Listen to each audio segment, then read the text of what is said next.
ओम शांति। आज की तारीख है 3, 11 और 13 और आज पता है क्या है? देखिए, भारत देश है ऐसा महान देश जहाँ पर स्वयं परमपिता परमात्मा अवतरित होते हैं और फिर यह भारत देश के अंदर विविध प्रकार के त्योहार जो कि सारे विश्व के अंदर सबसे अधिक से अधिक त्योहार भारत देश में मनाए जाते हैं और सभी त्योहारों का राजा कहा जाता है दीपावली का त्योहार। तो जगमग जगमग करती दिवाली आ गई और ये दीपावली के जो भी 5-7 दिन हैं, सभी मनुष्य आत्माएं और विशेष भारतवासी खूब दीपकों को जगाकर और दिवाली को मनाते हैं और खूब दिवाली में जितना वह आनंद ले सकते हैं वो आनंद लेते हैं। जागती ज्योत परमपिता परमात्मा ने अज्ञान की निद्रा में सोई हुई, या ये कहें कि जिनका ज्ञान का दीपक बुझा हुआ था, उनकी ज्ञान की ज्योत जलाकर उन आत्माओं को रोशनी दी और जीवन के अंदर सुख, शांति, पवित्रता का प्रकाश फैलाया।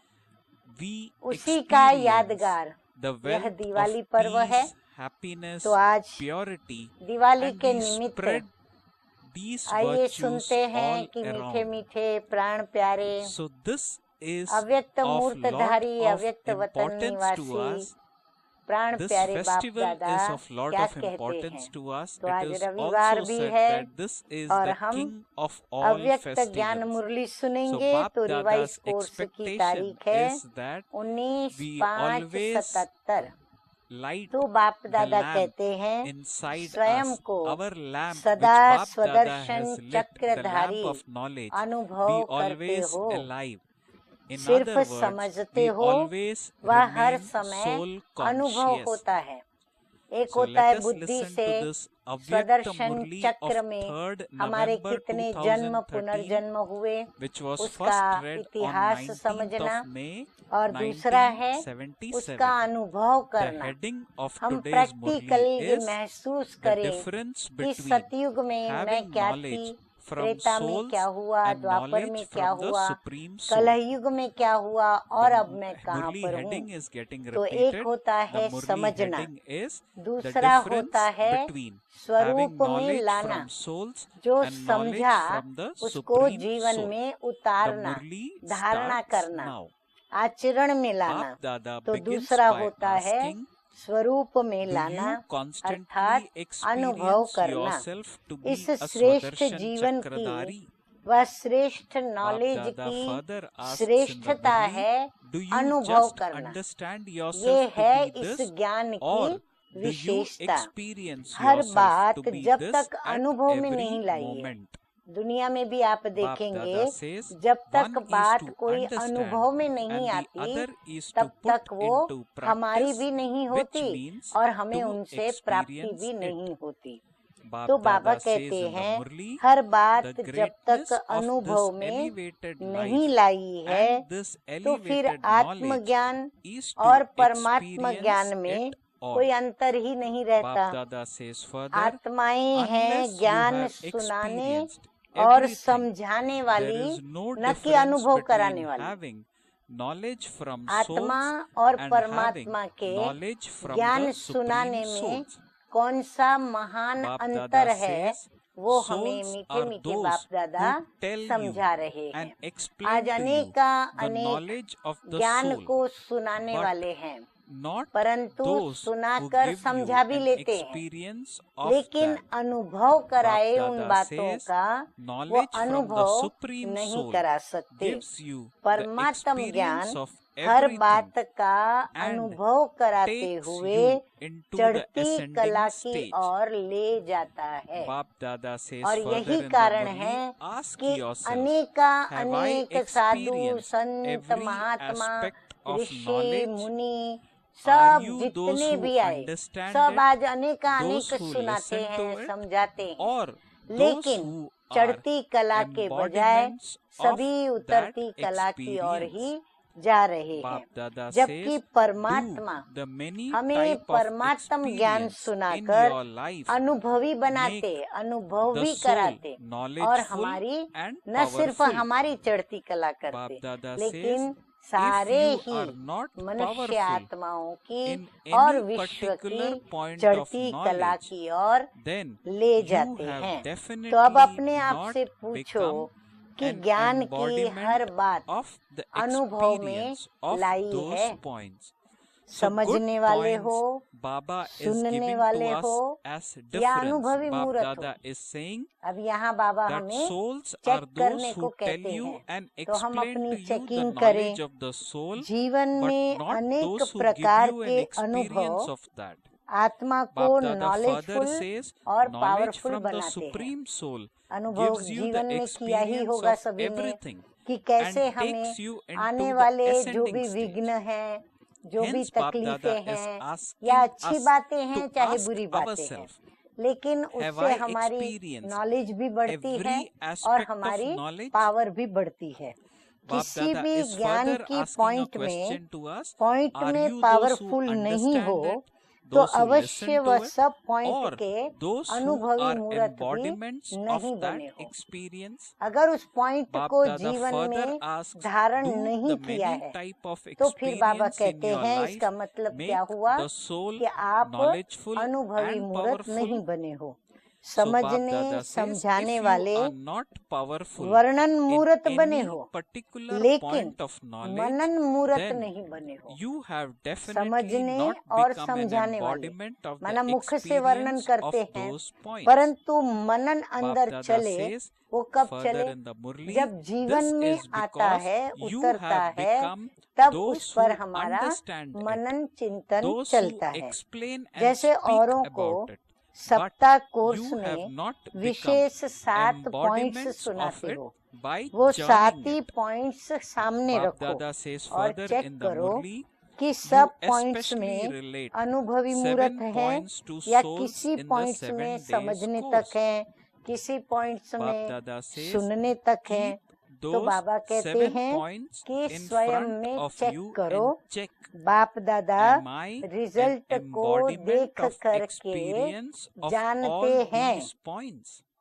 बाबा हम बच्चों की स्थिति की रिजल्ट देखकर जानते हैं कि अनुभवी मूर्त सर्व बातों में बहुत कम है, क्योंकि अनुभवी अर्थात सदा किसी भी प्रकार के धोखे से, अनुभवी अर्थात सदा किसी भी प्रकार के धोखे से, दुख से और दुविधा से परे रहेंगे।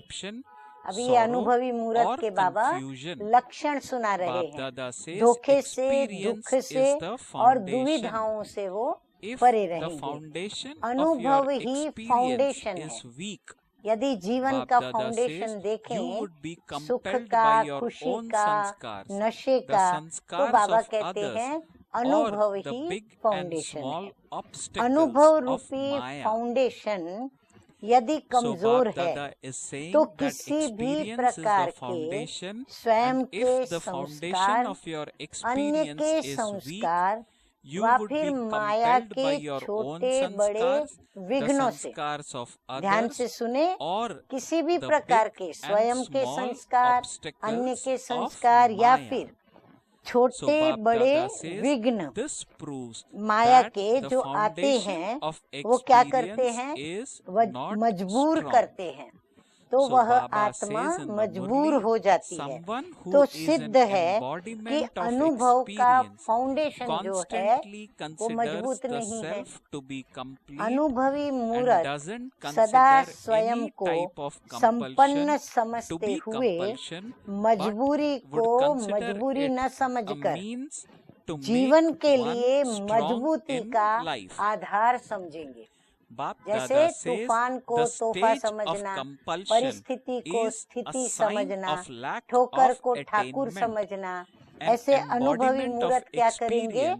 भूल में भी भला सोचेंगे। माना उनकी बुद्धि जो है अनुभवी होने के कारण वो मजबूरी को भी मजबूती समझ करके आगे बढ़ेंगे। मजबूरी की स्थिति अप्राप्ति की निशानी है। वास्तव में मजबूरी की स्थिति अप्राप्ति की निशानी है, लेकिन अनुभवी मूर्ख सर्व प्राप्ति स्वरूप है। लेकिन अनुभवी क्या होते हैं? सर्व प्राप्ति स्वरूप होने के कारण वो मजबूरी की बात उनके आगे बड़ी गौण हो जाती है। इसी प्रकार दुख की लहर व धोखा खा लेते हैं तो उसका भी कारण माया के अनेक रूपों के अनुभवी नहीं है। संसार में लोग कितनी विभिन्न प्रकार की बातों के द्वारा एक दो को धोखा देते हैं। तो दुखी कौन होता है? दुखी वही होते हैं जो अनुभवी नहीं। अगर वो माया के अनेक रूपों के अनुभवी हैं तो उनको कोई भी दुख नहीं होगा। जैसे ड्रामा में हर एक का अपना अपना पार्ट है तो वो भी अपना पार्ट जैसे कि बजा रहे हैं। अनुभवी जो हैं वो माया को बेसमझ बच्चे की तरह समझते हैं।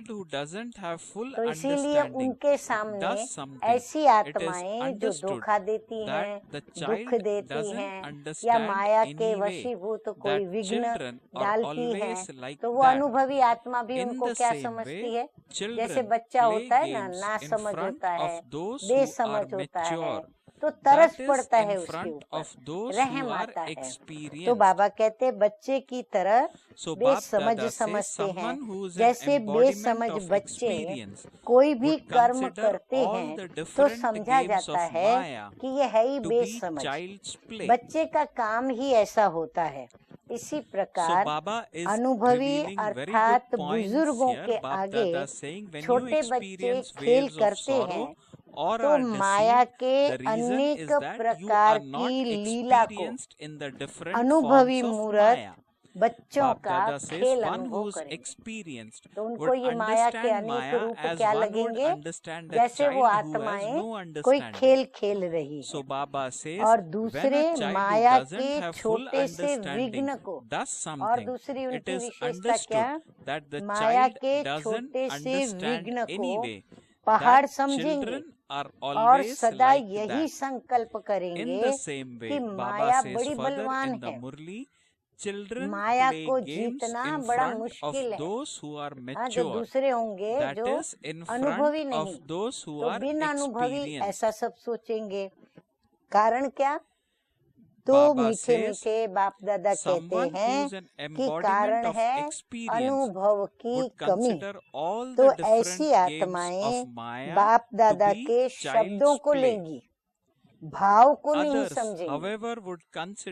हम बच्चे भी कभी कभी कहते हैं ना कि आप हमारे बोल पर मत जाओ, हमारे शब्दों पर मत जाओ, आप हमारा भाव कैच करो, हमारे भाव को समझो।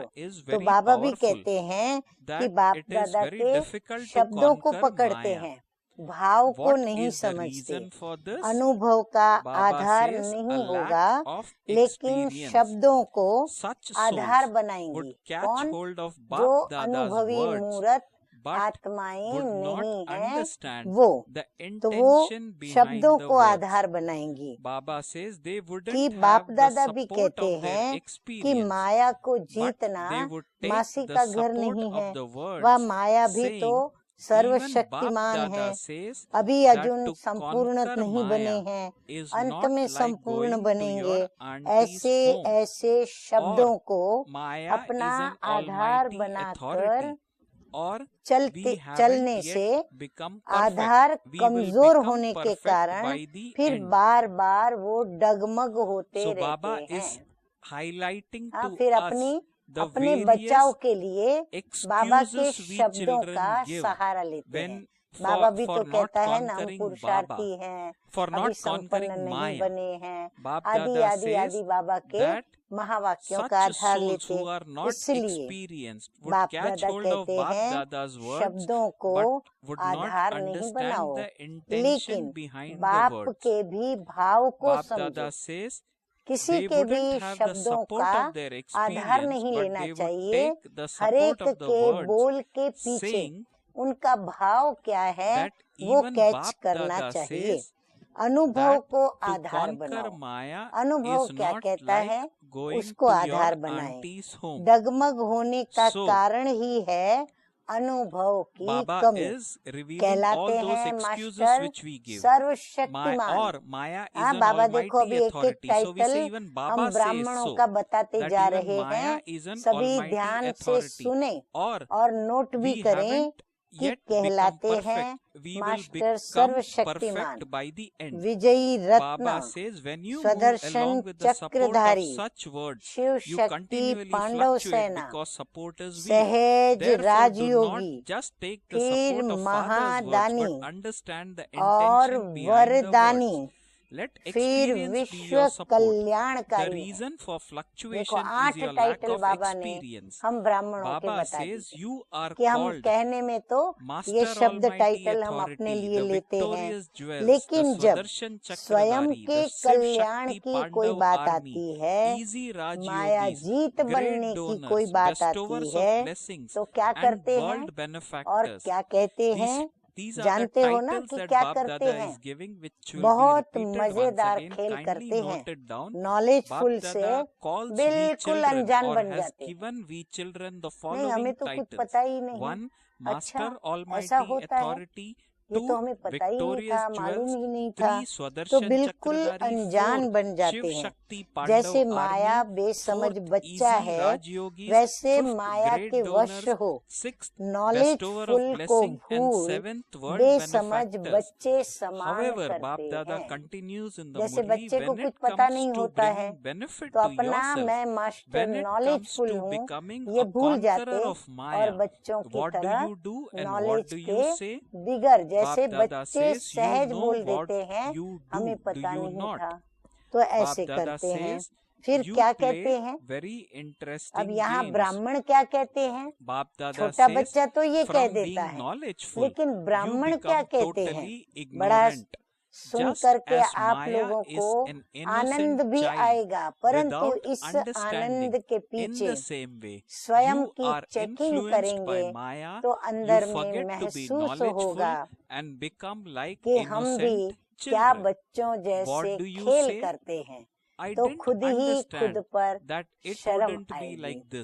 तो बाबा कहते हैं फिर क्या सोचते हैं, क्या कहते हैं? ऐसे थोड़े ही समझा था, ये पहले मालूम होता तो हम त्याग ही नहीं करते। आजकल कई समर्पित बाबा के बच्चे और बच्चियां ऐसे बोलते हैं कि हमने तो ऐसा समझा ही नहीं था, ये पहले मालूम होता तो हम त्याग ही नहीं करते, ब्राह्मण ही नहीं बनते, हमको क्या पता इतना सामना करना पड़ेगा, इतना सहन करना पड़ेगा, हर बात में हमको अपने को बदलना पड़ेगा, हमको मिटना पड़ेगा, हमको मरना पड़ेगा, ये तो हमें कुछ भी मालूम नहीं था। तो देखो बाबा ने हम बच्चों के मन के अंदर की भावनाओं को कैच किया, त्रिकालदर्शी नॉलेजफुल होते हुए ये कहना ये बेसमझी या बचपना नहीं। ये बचपन की बात नहीं, लेकिन ये सब क्यों होता है? क्योंकि बाप के साथ का सदा अनुभव नहीं, बाप को अपना साथी नहीं बनाया है। यदि बाप को साथी बनाकर साथ में रखे तो फिर ये बचपन के खेल नहीं करे। सदा बाप के साथ के अनुभवी ऐसे कमजोरी का संकल्प कर नहीं सकते। बाप के साथ के नशे का कल्प पहले वाला यादगार अब तक भी गाया जा रहा है। कौन सा? बाप के साथ का। और फिर नशे का यादगार कौन सा है कि अक्षौणी सेना के सामने होते, बड़े बड़े महावीर सामने होते भी पांडवों को किसका नशा था? पांडवों कौरवों के पक्ष में अक्षौणी सेना थी, बड़े बड़े युद्ध के महारथी थे, परंतु पांडवों को किस बात का नशा था? पांडव तो बहुत थोड़े थे, गिनती के थे, तो उनको नशा था बाप के साथ का कि हमारे साथ कौन है? स्वयं भगवान है। अक्षौणी सेना अर्थात माया के अनेक भिन्न भिन्न स्वरूप भी बाप के साथ अक्षौणी नहीं, लेकिन एक क्षण में भस्मीभूत हुए पड़े। बाबा कहते बाबा के सामने अक्षौणी सेना क्या है? एक क्षण की बात है उनको खत्म करना। तो आप master knowledgeful, master powerful, master सर्वशक्तिमान, तो बाबा कहते आपके लिए भी ये माया क्या है? एक क्षण में भस्मीभूत कर सको, ऐसी यह माया कमजोर है। तो ऐसा नशा यादगार में भी गाया हुआ है। महावीर को महावीर नहीं समझा, लेकिन मरे हुए मुर्दे समझा। जब अर्जुन ने युद्ध की तो भगवान वाचक क्या हुआ कि ये सब मरे पड़े हैं। तो जब उसने सभी को मरे हुए मुर्दा समझा, तब अर्जुन उनको मार सका। तो क्या देखा? मरे हुए मुर्दे समझा। तो ये किसका यादगार है? बाप के साथ रहने वाली अनुभवी आत्माओं का। इस कारण कहाँ अनुभवी कभी भी धोखा नहीं खाते। इसलिए बाबा ने कहा कि अनुभवी कभी धोखा नहीं खाते, मुश्किल अनुभव भी नहीं करते और अनजान अनुभव भी नहीं करते। कल्प पहले का यादगार प्रैक्टिकल अनुभव करते हो या सिर्फ वर्णन करते हो? बाबा कहते ये सब कल्प पहले की आपकी ही बातें हैं, आप ही का वर्णन है। तो आप सिर्फ वर्णन कर रहे हो या अभी प्रैक्टिकल में उस बातों का अनुभव भी कर रहे हो? बाप दादा जब बच्चों की ऐसी स्थिति देखते हैं जो स्वयं का कल्याण नहीं कर सकते, स्वयं को परिवर्तन नहीं कर सकते और अपनी कमजोरी को बहादुरी समझकर वर्णन करते हैं, तो बाप भी समझते हैं कि समझने वाले हैं लेकिन अनुभवी नहीं है। इस कारण नॉलेजफुल है लेकिन पावरफुल नहीं है। सुनने सुनाने वाले लेकिन समझने वाले बाप समान नहीं बने हैं। जो समान नहीं वो सामना भी नहीं कर सकते। तो अभी निवारण क्या उसका? कभी बाबा देखते हैं, कभी मुरझाते, कभी मुस्कुराते रहते। तो बाबा निवारण बताते हुए कहते हैं कि इसीलिए क्या करो, एकांतवासी बनो, अंतर्मुखी बनो, हर बात के अनुभव में स्वयं को संपन्न बनाओ। पहला पाठ बाप और बच्चे का है कि मैं किसका बच्चा हूँ। पहला पाठ मैं आत्मा हूँ और परमपिता परमात्मा की संतान हूँ और परमपिता परमात्मा के जितने भी गुण हैं, जितनी भी शक्तियाँ हैं, वो मुझ में भी होना आवश्यक है। तो मैं कौन हूँ और किसका बच्चा हूँ, इतना जब हम याद करते हैं तो हमें कितना नशा चढ़ता है, क्या प्राप्ति है, और ये सोचने से कितनी हमें प्राप्ति होती है। इस पहले पाठ के अनुभवी मूर्त बनो तो सहज ही माया जीत हो जाएंगे। तो पहला पाठ कहता है कि मैं आत्मा हूँ और परमपिता परमात्मा शिव बाबा जो सर्वशक्तिमान है, माया जीत बनाने वाले हैं, मैं उनकी संतान हूँ। तो ये पहला पाठ पक्का करने से हम देही अभिमानी रहेंगे, और देही अभिमानी के आगे माया आ नहीं सकती, वार कर नहीं सकती, तो माया जीत हो जाएंगे और अनुभवी मूर्त हो जाएंगे।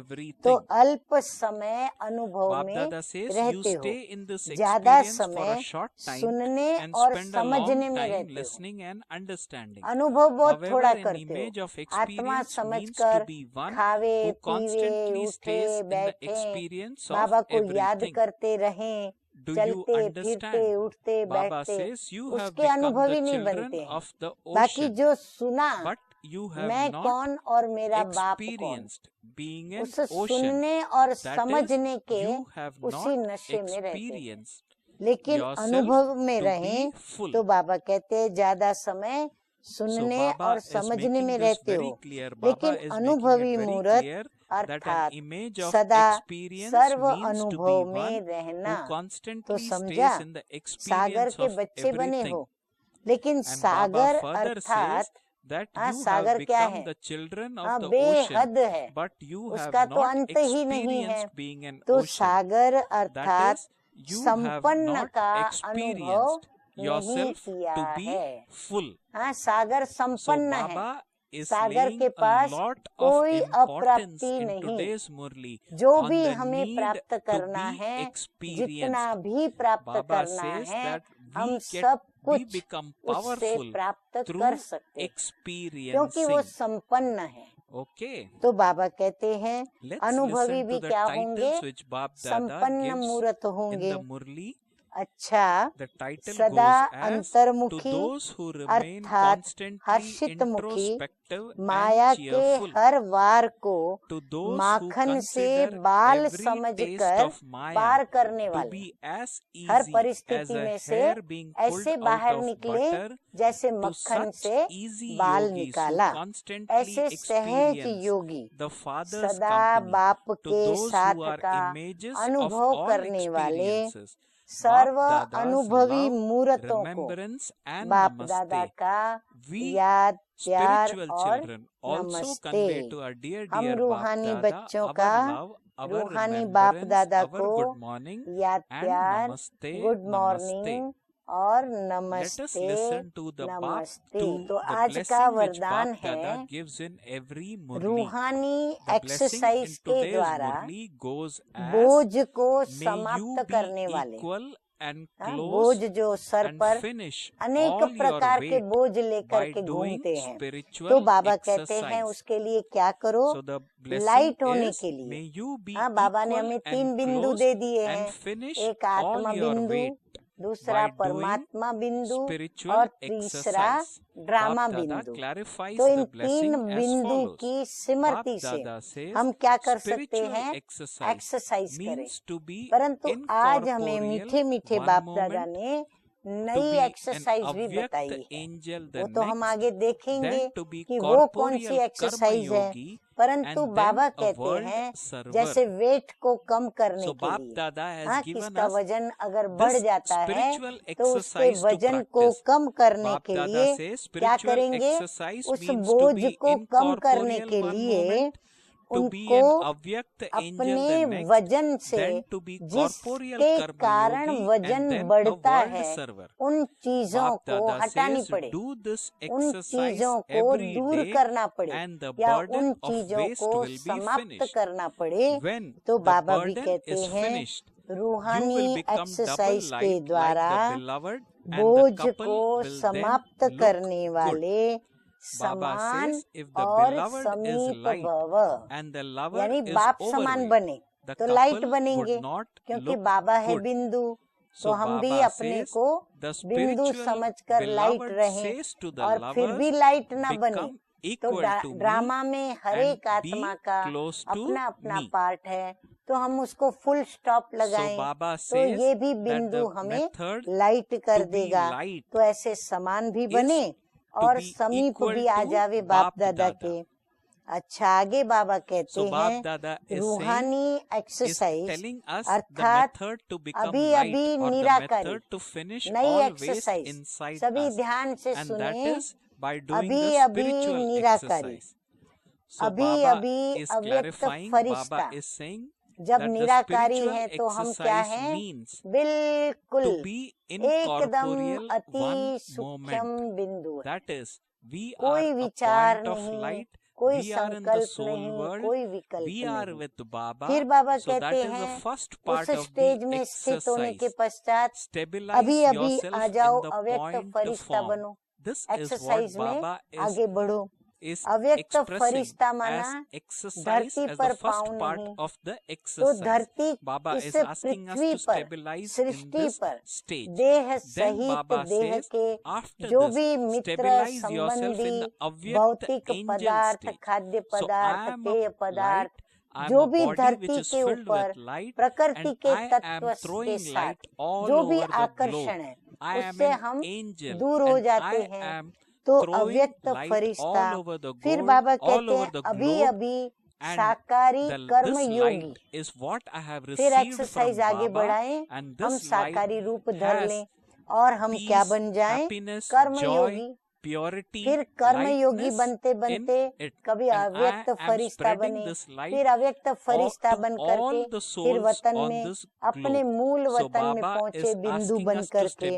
तो अभी अभी साकारी कर्मयोगी, अभी अभी विश्व सेवाधारी। ऐसी एक्सरसाइज रोज करो तो व्यर्थ का जो बोझ है वो समाप्त हो जाएगा। जब बोझ वेट समाप्त हो, मासूक समान डबल लाइट बनो। तो बाबा बड़ी एक अच्छी बात, रमणीक बात बता रहे हैं। बाबा कहते हैं तब तुम्हारी जोड़ी हमारे साथ अच्छी लगेगी। जोड़ी तभी सोवेगी ना। अभी एक होवे मोटा, दूसरा होवे एकदम पतला, तो जोड़ी कैसी लगेगी? एक होवे एकदम लंबा, दूसरा होवे एकदम कद में छोटा, तो जोड़ी कैसी लगेगी? एक होवे एकदम गोरा, दूसरा होवे काला, तो कैसा लगेगा? एकदम एक होवे चमकीली ड्रेस पहनने वाला, दूसरा होवे देहधारी की यादों में, देह की स्मृति में काले जैसा वस्त्र पहनने वाला, तो कैसा लगेगा? तो बाबा कहते हैं जब बोझ समाप्त हो, माशुक समान। हमारा माशुक कौन है? शिव बाबा। तो माशुक समान हम डबल लाइट बने तो जोड़ी अच्छी लगेगी। यदि माशुक हल्का हो, हमारा माशुक क्या है? अति सूक्ष्म बिंदु, उसका वजन है, वजन कर सकते हैं? नहीं कर सकते। तो माशुक हल्का हो और हम आशिक भारी हो तो जोड़ी अच्छी नहीं लगेगी। रूहानी माशुक आशिकों को कहते हैं। सुना सभी ने? शिव बाबा माशुक आपको, हमको, सभी को कहते हैं हे मेरे रूहानी आशिक, कैसे बनो? समान बनो और समीप बनो। तो ध्यान से सुना सभी ने? अच्छा, आगे स्लोगन क्या कहता है?